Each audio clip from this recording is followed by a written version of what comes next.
नमस्कार दोस्तों, agriculture by DC Mehta के यूट्यूब चैनल पर आप सभी का एक बार फिर से हार्दिक स्वागत है। हम बात कर रहे थे हॉर्टिकल्चर में पोस्ट हार्वेस्ट टेक्नोलॉजी में एक महत्वपूर्ण टॉपिक के बारे में, जिसका नाम था फल परिरक्षण के सिद्धांत एवं विधियां। तो हम पिछले लेक्चर में कंप्लीट बात कर चुके हैं कि फल परिरक्षण की अस्थायी विधियों के बारे में। तो अस्थायी विधियों के द्वारा परिरक्षण किस प्रकार से कर सकते हैं, तो उसकी कौन कौन सी विधियां थी। सबसे पहले क्या हो जाएगा, स्वच्छता हो जाएगा। दूसरा क्या हो जाएगा अपना उच्च तापमान, निम्न तापमान। इसके बाद क्या हो जाएगा अपना वायु निष्कासन। इसके बाद क्या हो जाएगा ना मृदु परिरक्षकों का प्रयोग। इन सब ये क्या है अपनी अस्थायी परिरक्षण की विधियां हैं। इन सबको अपन अपने पिछले लेक्चर में कंप्लीट कर चुके हैं। आज पढ़ने वाले हैं अपन स्थायी परिरक्षण की विधियां। तो स्थायी परिरक्षण की विधियों में कौन कौन सी विधियां आती हैं, तो सबसे पहले तो क्या आता है अपने नमी निष्कासन। इसके बाद बात करें दूसरा क्या हो जाएगा अपना नमी निष्कासन के बाद दूसरा हो जाएगा यहाँ पर सामान्य परिरक्षकों का प्रयोग करना, रासायनिक परिरक्षकों का प्रयोग करना। इसके बाद क्या हो जाएगा CO2 के द्वारा, या फिर इसके बाद क्या हो जाएगा किण्वन या फिर किण्वन के द्वारा या फिर रेडिएशन के द्वारा। ये सब क्या है अपनी स्थायी परिरक्षण की विधियां हैं। इन सबको क्या है आज अपन डिटेल से बात करने वाले हैं, कहाँ से कौन कौन सा क्वेश्चन बनेगा। तो चलिए अपन आज का अपना लेक्चर स्टार्ट करते हैं। तो सबसे पहले तो क्या है अपनी स्थायी परिरक्षण की विधियां। स्थायी मतलब क्या होता है कुछ महीनों से कुछ वर्षों तक परिरक्षण करना। जैसे अचार होता है अपना, तो आम का अचार, तो उसको क्या है अपन कैरी अचार बनाकर डाल देते हैं, तो पूरे साल भर तक चलता है, तो क्या है वो खराब नहीं होता है। तो ये क्या हुआ अपना स्थायी परिरक्षण की विधि हो गई, उसको आम को, कच्चे आम को या कच्ची कैरी को परिरक्षित करने की। तो जो सबसे पहले बात करते हैं क्या होता है नमी निष्कासन।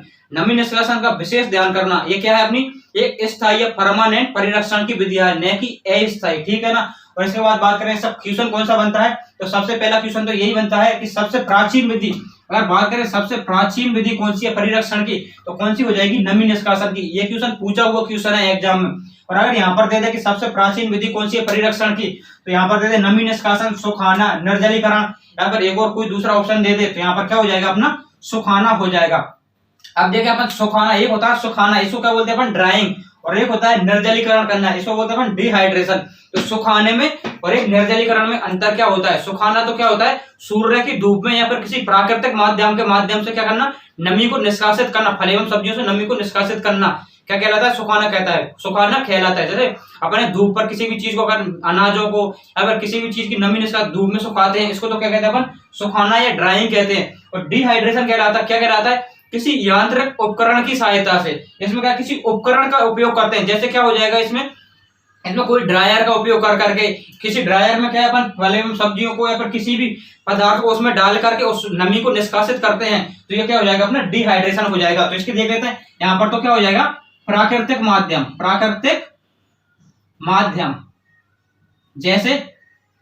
जैसे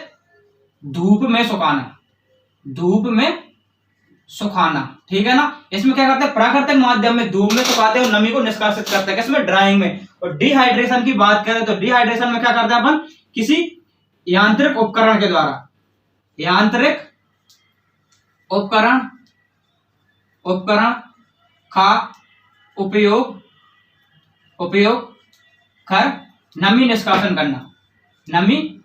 निष्कासन करना क्या कहलाता है अपना डिहाइड्रेशन कहलाता है। ये अपने प्रीपीजी में क्वेश्चन भी आया हुआ था कि ड्राइंग और डिहाइड्रेशन में अंतर क्या होता है। इसमें जैसे कि यांत्रिक उपकरण क्या हो जाएगा अपना ये ड्रायर होते हैं, ड्रायर में किसी भी प्रोडक्ट को डाल करके उनकी क्या नमी निष्कासित करते हैं, ठीक है ना। इसके बाद ये क्या होगा अपना नमी निष्कासन हो गया। पहला स्थायी परिरक्षण की विधि क्या हो गई नमी निष्कासन हो गई। इसकी सबसे पहले तो क्वेश्चन कौन सा बनता है, यही बनता है कि सबसे प्राचीन विधि कौन सी है, तो यही हो जाएगा नमी निष्कासन। इसके बाद दूसरा आता है सामान्य परिरक्षक पदार्थों का प्रयोग करना। तो ध्यान रखना सामान्य परिरक्षक पदार्थ, इनको क्या किसी भी परिरक्षक पदार्थ कितने प्रकार के होते हैं, दो प्रकार के होते हैं। इनको दो भागों में विभाजित किया गया है। सबसे पहला क्या है क्लास फर्स्ट और क्लास सेकंड में। तो यहाँ पर क्लास फर्स्ट में तो इसमें कौन से आते हैं, इसमें कार्बनिक परिरक्षक पदार्थ आते हैं, कार्बनिक परिरक्षक, इसमें कार्बनिक परिरक्षक पदार्थ आते हैं। और इसमें कौन से आते हैं अपने, इसमें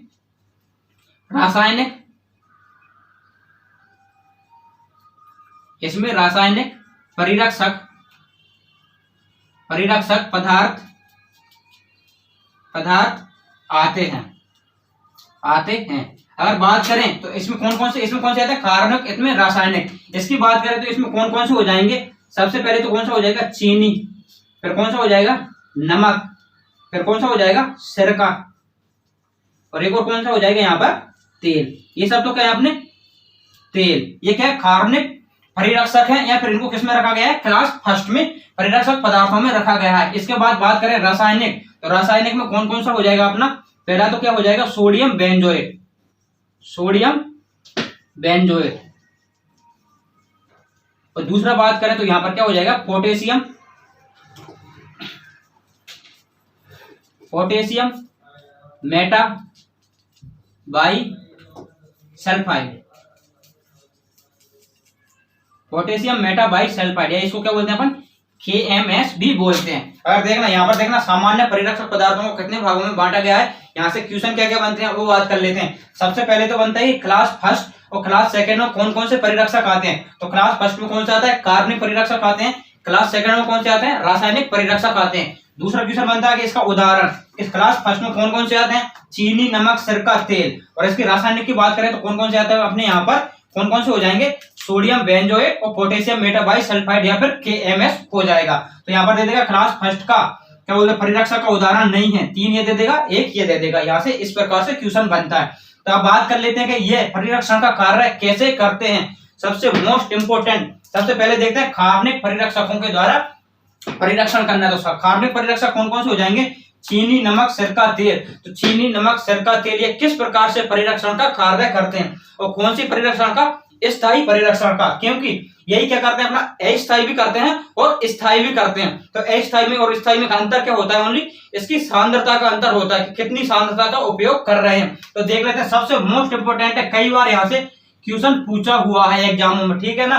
तो सबसे पहले बात करते हैं अपन चीनी की, कितनी सांद्रता का उपयोग करते हैं कि उससे स्थायी परिरक्षण हो जाए। तो यहाँ पर क्या हो जाएगा अपना, यहाँ पर 65 या 65% से अधिक, 65 या 65% से अधिक। इन चिन्हों का मतलब तो समझते हो ना, 65 इसका मतलब है 65 या फिर 65 इसका मतलब है इससे अधिक। तो 65 या 65% से अधिक। इसके बाद बात करते हैं तो चीनी किस सिद्धांत पर कार्य करती है, तो ये करती है अपने परासरण के सिद्धांत पर। यह भी कई बार पूछा हुआ क्वेश्चन है कि यह किस सिद्धांत पर कार्य करती है। तो चीनी का उपयोग किसमें करते हैं अपन, तो बात करें तो यहाँ पर क्या हो जाएगा, जैम, जेली, मुरब्बा, कैंडी, ETC में आदि में अपन किसका उपयोग करते हैं, यहाँ पर चीनी का उपयोग परिरक्षक के रूप में कार्य करते हैं। इनको भी एक को समझेंगे, एक बात देख लो यहाँ पर। इसके बाद बात करें नमक, तो नमक की कितनी सांद्रता का उपयोग करते हैं कि इससे स्थायी परिरक्षण हो जाए, तो कितनी करते हैं, 15 से 20%। इस नमक का तो कई बार पूछा हुआ है, ठीक है ना, स्थायी में भी पूछा हुआ है और अस्थायी में भी पूछा हुआ है कि कितनी सांद्रता का उपयोग करता है जिससे कि फल एवं सब्जियों का स्थायी परिरक्षण हो जाए या फिर अस्थायी परिरक्षण हो जाए। तो स्थायी के लिए कितनी सांद्रता का उपयोग करते हैं, 15 से 20% सांद्रता का उपयोग करते हैं। और यह भी किस सिद्धांत पर कार्य करता है, अपना परासरण के सिद्धांत पर कार्य करता है। और इसको किस में उपयोग करते हैं अपन, आचार में, अचार में, ठीक है ना। इसके बाद बात करें सिरका, तो सिरके की कितनी मात्रा का उपयोग करते हैं जिससे कि क्या है अपना स्थायी परिरक्षण हो जाए। तो यहाँ पर कितना हो जाएगा सिरके की, 1 से 3% या फिर 2 से 3% मात्रा, 2 से 3% सांद्रता का उपयोग करते हैं। तो कितना क्या हो जाता है अपना स्थायी परिरक्षण हो जाता है। और ये किस पर कार्य करता है अपना, ये सिरका, ये तो क्या हो गया, परासरण हो गया, ये भी क्या हो गया, परासरण हो गया। और इसका सिद्धांत क्या होता है, अम्लता, अम्लता के द्वारा। और इसकी बात करें तो ये भी किसमें उपयोग करते हैं अपन, आचार में। और इसके बाद बात कर लेते हैं तेल, तेल की कितनी मात्रा, इसकी कोई मात्रा फिक्स नहीं होती, बस इसको क्या है, तेल में कोई भी अगर परिरक्षक रूप में काम कर रहे हैं तो किसके, ये उसमें डूबा हुआ होना चाहिए, तेल की परत तेल के अंदर डूबा हुआ होना चाहिए। इसका सिद्धांत क्या होता है, अवायवीय स्थिति उत्पन्न करना, अवायवीय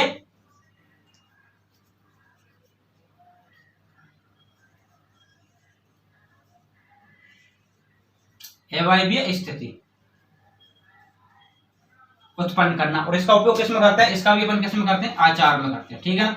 अब एक बार अपन समझ लेते हैं, आचार ये चीनी है, तो चीनी की कितनी सांद्रता का उपयोग करते हैं कि इससे स्थायी परिरक्षण हो जाए, 65 या 65 से अधिक सांद्रता का उपयोग करते हैं। इसके बाद नमक की बात करें तो इसकी कितनी करते हैं, 15 से 20 करते हैं। सिरके की 2 से 3 करते हैं। और तेल में क्या होना चाहिए, कोई प्रोडक्ट डूबा हुआ होना चाहिए। इसके बाद बात करें, कई बार क्वेश्चन पूछा हुआ है, एक तो किसका, तेल का, और एक चीनी और नमक का, कि किस सिद्धांत पर कार्य करता है। तो परासरण के सिद्धांत पर कार्य करता है। परासरण होता क्या है, आपने देखा होगा किसी भी पदार्थ का या फिर पानी का निम्न सांद्रता से उच्च सांद्रता की ओर गति करना क्या कहलाता है, परासरण कहलाता है। परासरण में क्या करता है अपना, उच्च सांद्रता से नहीं निम्न सांद्रता से, किससे, निम्न सांद्रता से पानी किधर गति करता है, उच्च सांद्रता की ओर। तो देखना जैसे कि अपना क्या इसको किस में करते हैं, जैम जेली मुरब्बा में करते हैं, जैसे जैम जेली कैंडी मुरब्बा में। तो अपना क्या ये अपने यहाँ पर मुरब्बा बना हुआ है, मुरब्बा, ठीक है ना। अगर यहाँ पर कोई सूक्ष्म जीव आएगा, जैसे कि यहाँ पर कोई सूक्ष्म जीव बाहर से आया और इस पर अटैक किया, सूक्ष्म जीव आया और इस आकर के लग गया, तो अपने क्या है, अपने मुरब्बा का क्या है, सांद्रता अधिक है, मुरब्बा की सांद्रता क्या है, अधिक, और इस सूक्ष्म जीव के शरीर की सांद्रता क्या है, अपनी अंदर की सांद्रता क्या है, इसकी कम है। तो अपन यहाँ पर पढ़ चुके हैं कि परासरण क्या होता है कि पानी का निम्न सांद्रता से उच्च सांद्रता की ओर गति करना। तो सूक्ष्म जीव के शरीर की अंदर की सांद्रता तो क्या है, कम है, और अपने मुरब्बा की सांद्रता क्या है, अधिक है। तो जैसे ये इस पर आकर के लगेगा तो इसके शरीर के अंदर का जो भी पानी है वो मुरब्बा क्या है, सोख लेगा या फिर बाहर निकाल देगा। इससे क्या हो जाएगा, ये सूक्ष्म जीव क्या हो जाएगा, वहीं पे मर जाएगा, और मर जाएगा तो क्या होगा, हमारा जो भी क्या है प्रोडक्ट है वो लंबे समय तक परिरक्षित रह सकता है, उसका जो भी सूक्ष्म जीव आकर इस पर लगेगा उसका कोई फर्क नहीं पड़ेगा, ठीक है ना। तो ये समझ में आ गया होगा कि परासरण के पर कैसे कार्य करता है। इसके बाद बात करें अम्लता, तो अम्लता क्या है, सिरका क्या करता है, अम्लता उत्पन्न करता है, इससे क्या हो जाता है, परिरक्षण हो जाता है। इसके बाद बात करें तेल, तेल क्या करता है, अवायवीय स्थिति। अचार देखा होगा अपन, घर पे अचार डालते हैं कैरी का, तो उसको क्या है अपन तेल में डुबो करके रखते हैं। तेल में डुबो क्यों रखते हैं, इसके द्वारा क्या उसमें वायु प्रवेश नहीं कर पाती है, और वायु प्रवेश नहीं कर पाएगी तो क्या होगा, कोई भी सूक्ष्म जीव उसमें अंदर प्रवेश नहीं कर पाएगा, एक लेयर बना लेती है, और कोई भी सूक्ष्म जीव उसमें प्रवेश नहीं कर पाएगा तो हमारा अचार है, कोई भी प्रोडक्ट है वो क्या है, लंबे समय तक सुरक्षित रहेगा। ये तो क्या हो गया, अपना कार्बनिक पदार्थों के द्वारा परिरक्षण हो गया। आई थिंक आपको ये सब कुछ समझ में आ गया होगा। यहाँ से कई बार क्वेश्चन पूछा हुआ है इसकी सांद्रता से और इसके सिद्धांतों से। इसके बाद बात करते हैं अपन रासायनिक परिरक्षकों का प्रयोग करना या फिर रासायनिक परिरक्षकों के द्वारा परिरक्षण करना। तो रासायनिक परिरक्षण कितने प्रकार के होते हैं, अपने दो प्रकार के होते हैं। पहला कौन सा हो जाएगा, पोटेशियम मेटाबाइसल्फाइड, और दूसरा क्या हो जाएगा, सोडियम बेंजोएट हो जाएगा। तो आपसे बात करते हैं सबसे पहले सूत्र की। इसका पोटेशियम मेटाबाइसल्फाइड का सूत्र क्या होता है, वैसे पूछा नहीं है आज तक क्वेश्चन, लेकिन आगे क्या है भविष्य में पूछ सकता है। तो इसका सूत्र क्या हो जाएगा, K2S2O5 इसका सूत्र हो जाएगा। और इसके सोडियम बेंजोएट की बात करें तो क्या हो जाएगा अपना C6H5COONA, ये किसका हो जाएगा, अपना सोडियम बेंजोएट का सूत्र हो जाएगा। इसके बाद बात करें पोटेशियम मेटाबाइसल्फाइड में ऐसा क्या पाया जाता है जो परिरक्षण का कार्य करता है, यानी मुख्य रूप से कौन सा तत्व पाया जाता है जो परिरक्षण का कार्य करता है। तो यहाँ पर क्या हो जाएगा अपना SO2 गैस, ये भी क्वेश्चन कई बार पूछा हुआ है, ठीक है ना। क्या हो जाएगा अपना SO2 गैस। और C6H5COONA यानी सोडियम बेंजोएट में ऐसा क्या पाया जाता है जो कि परिरक्षण का कार्य करता है। तो यहाँ पर क्या हो जाएगा अपना बेंजोइक अम्ल हो जाएगा, बेंजोइक अम्ल जो कि क्या करता है, अपना परिरक्षण का कार्य करता है। इसके बाद बात करें कि किसी भी प्रोडक्ट में KMS की या फिर पोटेशियम मेटाबाइसल्फाइड की कितनी मात्रा उपयोग करें जिससे कि क्या उसका स्थायी परिरक्षण हो जाए, या फिर सोडियम बेंजोएट की कितनी मात्रा उपयोग करें जिससे कि उसका क्या हो जाए, स्थायी परिरक्षण हो जाए। तो इसकी अपनी सामान्य मात्रा की बात कर लेते हैं। तो पोटेशियम मेटाबाइसल्फाइड या KMS की तो कितनी हो जाएगी, 350 से 500 ppm। ध्यान रखना कितनी, 350 से 500 ppm। और अगर यहाँ पर बात करें सोडियम बेंजोएट की तो इसकी कितनी हो जाएगी अपनी 700 ppm। और परसेंटेज में बात करें तो कितनी हो जाएगी 0.07% मात्रा हो जाएगी। इसके बाद बात करें अपन अगर पानक में बात करें तो पानक में इसकी सोडियम बेंजोएट वो KMS की कितनी मात्रा का उपयोग किया जाता है, तो कितनी हो जाएगी यहाँ पर 350 ppm। परिरक्षण के लिए पानक में कितनी उपयोग करते हैं, 350 ppm का करते हैं। और यहाँ पर बात करें इधर पानक में सोडियम बेंजोएट की कितनी मात्रा का उपयोग करते हैं तो इतनी यहाँ पर कितनी हो जाएगी 600 ppm। पानक की एक बोतल आती है, ठीक है ना, उसको कभी लाके देखना, उस पर लिखा होता है क्लास फर्स्ट। इसके बाद उस पर लिखा होता है इसकी मात्रा, पानक में किसकी, सोडियम KMS का उपयोग करते हैं या फिर सोडियम बेंजोएट का करते हैं, उनकी मात्रा लिखी होती है उस पर, ठीक है ना। इसके बाद बात करें RTS रेडी टू सर्व, इसमें कितनी करते हैं इसकी 100 ppm, किसकी KMS की। और RTS इसमें किसकी करते हैं, सोडियम बेंजोएट की भी कितनी करते हैं 100 ppm का मात्रा का उपयोग करते हैं। आई थिंक यहाँ तक समझ में आ गया होगा। इसके बाद बात करते हैं अपन सबसे मुख्य, अगर टॉपिक सबसे मुख्य पॉइंट है तो क्या इसका यही है। यहाँ से कई बार क्वेश्चन पूछा हुआ है कि पोटेशियम मेटाबाइसल्फाइड को किस प्रकार के पदार्थों में उपयोग किया जाता है और सोडियम बेंजोएट को किस पदार्थों में उपयोग किया जाता है। तो यहाँ पर क्या है, इसको हाईलाइट करके लिख लेना। जो अपना पोटेशियम मेटाबाइसल्फाइड होता है उनको किस में करते हैं, हल्के रंग वाले पदार्थों में या फिर रंगहीन या कलरलेस पदार्थों में। यहाँ पर क्या हो जाएगा अपना रंगहीन, या फिर इंग्लिश में बात करें तो कलरलेस पदार्थों में उपयोग करते हैं। क्यों करते हैं अभी इसका कारण बताऊंगा। और इसका बात करें तो सोडियम बेंजोएट की, तो इसका क्या करते हैं अपन गहरे रंग वाले पदार्थों में या फिर रंगीन या फिर कलरफुल में। यहाँ पर क्या हो जाएगा अपना रंगीन पदार्थों में,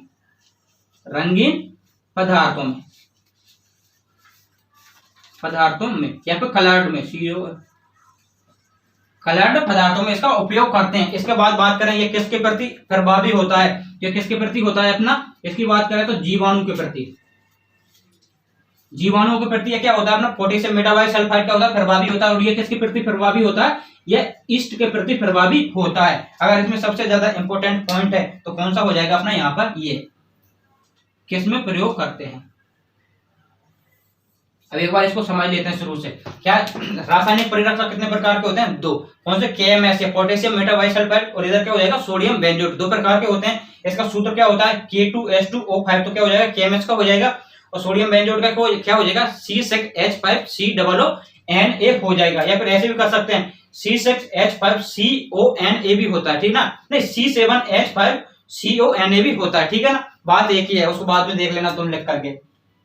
इसके बाद बात करें मुख्य परिरक्षक तत्व, यानी इसमें ऐसा कौन सा तत्व पाया जाता है जो परिरक्षण का कार्य करता है। तो इसमें तो क्या हो जाएगा SO2 गैस हो जाएगी KMS में, और इसमें क्या हो जाएगा बेंजोइक अम्ल हो जाएगा। इसके बाद इसकी मात्रा भी, सामान्य मात्रा अगर परिरक्षण के लिए काम में लेते हैं तो KMS की कितनी लेते हैं, 350 से 500 ppm लेते हैं। और इसकी अगर सोडियम बेंजोएट की बात करें तो इसकी कितनी मात्रा लेते हैं अपन, 700 ppm मात्रा काम में लेते हैं। ये भी कई बार पूछा हुआ क्वेश्चन है। इसके बाद बात करें फानक में कितनी लेते हैं, इसकी मात्रा परिरक्षण के लिए 350 ppm लेते हैं KMS की। और RTS में कितनी लेते हैं, 100 ppm KMS की मात्रा परिरक्षण के लिए काम में लेते हैं। और इधर बात करें सोडियम बेंजोएट की, तो फानक में कितनी लेते हैं, 600 ppm लेते हैं। और RTS में कितना हो जाएगा अपना 100 ppm हो जाएगा। इसके बाद बात करें इसका उपयोग किस में करते हैं, तो इसका उपयोग KMS का किस में करते हैं, रंगहीन या फिर जो हल्के रंग वाले पदार्थ होते हैं, ये नींबू वर्गीय फलों से जो भी बनाए जाते हैं, कोडियल वगैरह, या फिर बात करें तो कलरलेस पदार्थों में इसका उपयोग किया जाता है। इसके बाद बात करें सोडियम बेंजोएट का, तो इसका किस में करते हैं, कलर्ड या फिर रंगीन फलों में या गहरे रंग वाले पदार्थों में।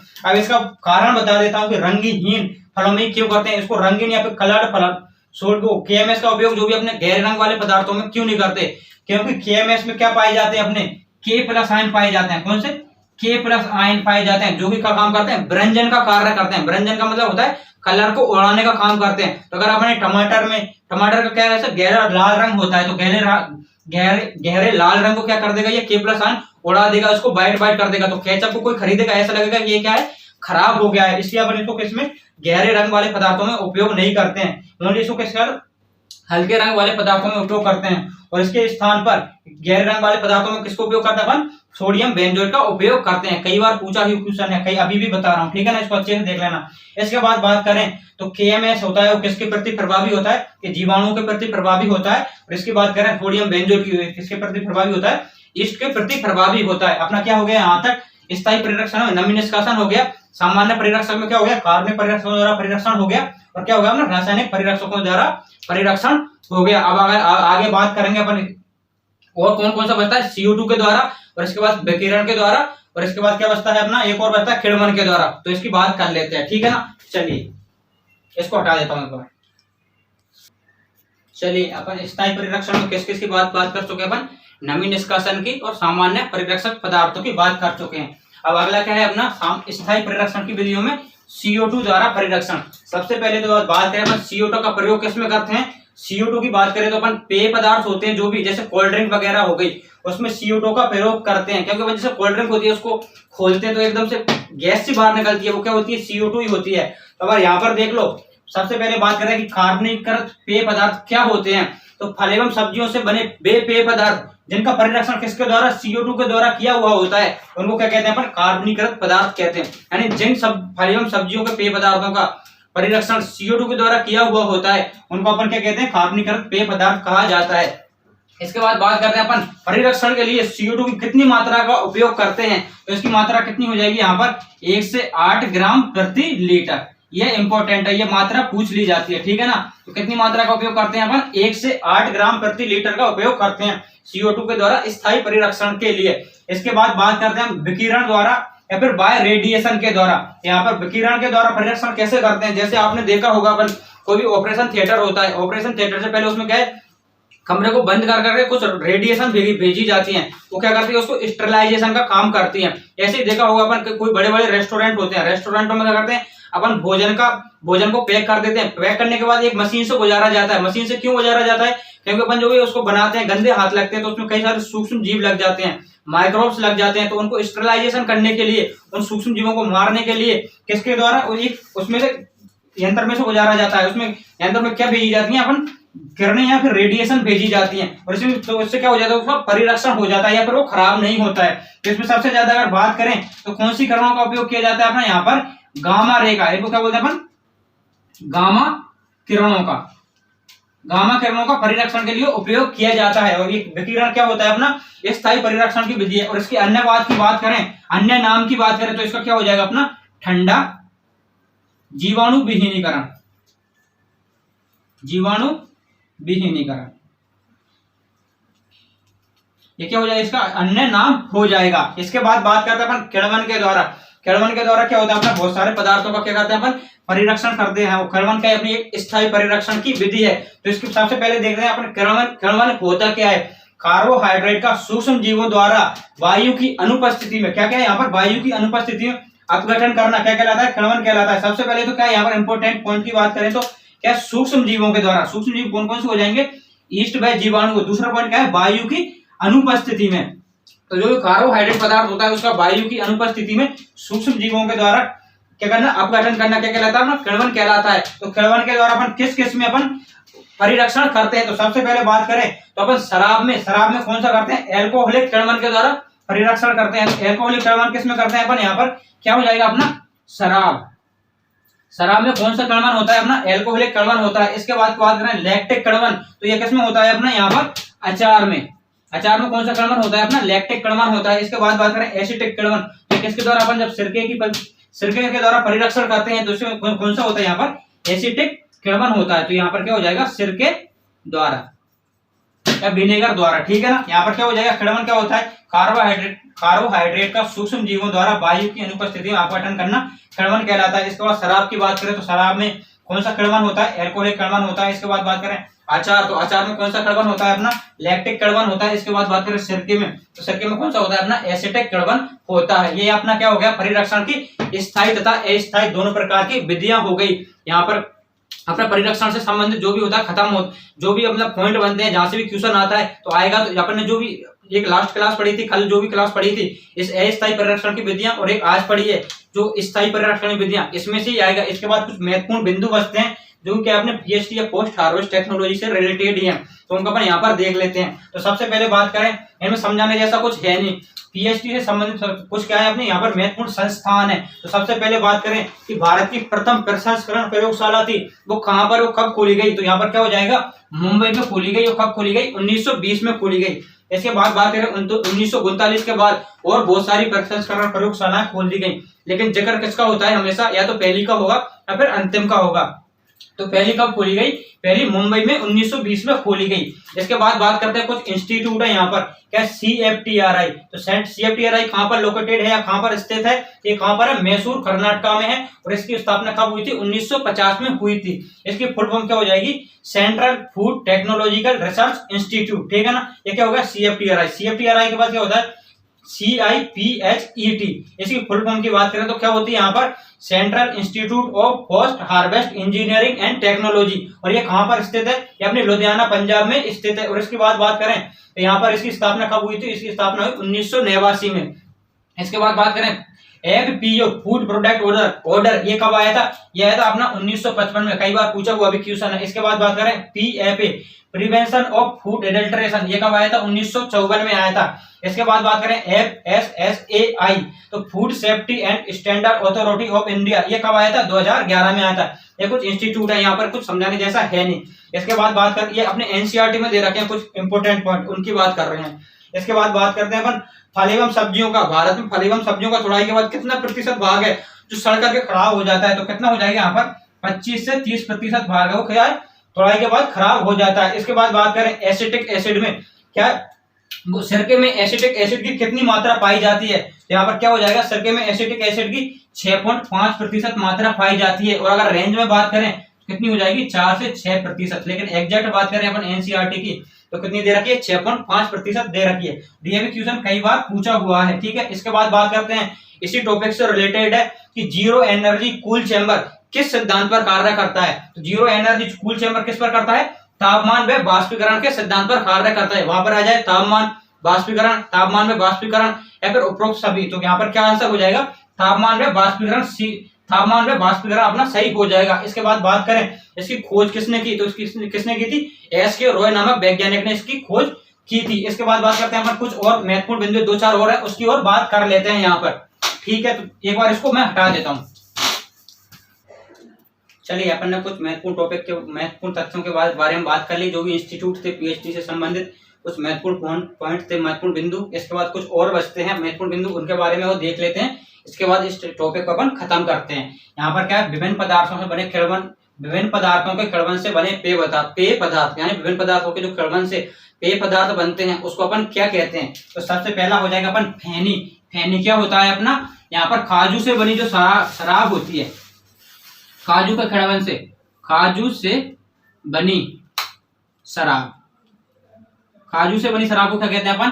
क्या यहाँ पर फेनी बोलते हैं। सिडेर की बात करें तो ये क्या होता है अपना? सेब से बनी शराब, सेब से बनी शराब, बनी शराब, इसको क्या कहते हैं अपन? यहाँ पर सिडेर कहते हैं। वोडका, वोडका को सब जानते हैं, ठीक है ना। एक क्या होता है? आलू से बनी शराब, आलू से बनी शराब, आलू से बनी हुई शराब को क्या कहते हैं अपन?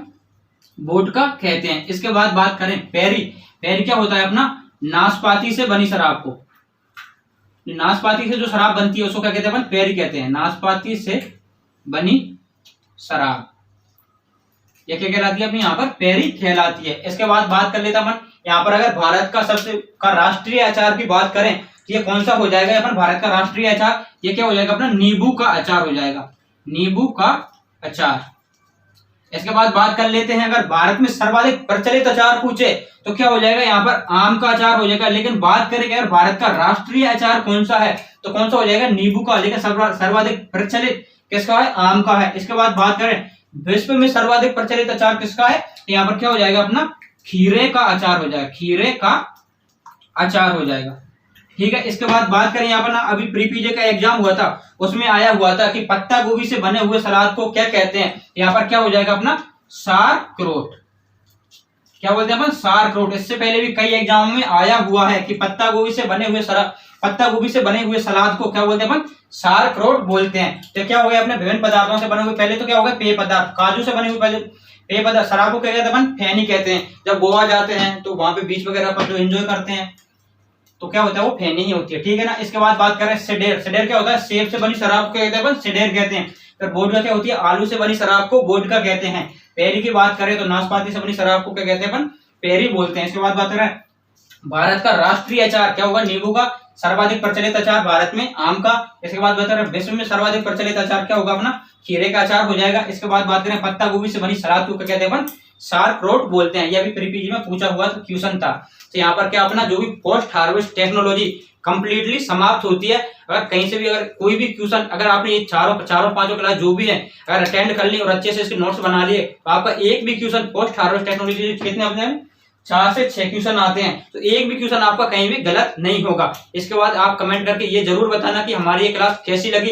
अगर अच्छी लगी है तो हमारे channel agriculture by DC Mehta को सब्सक्राइब जरूर करें। धन्यवाद।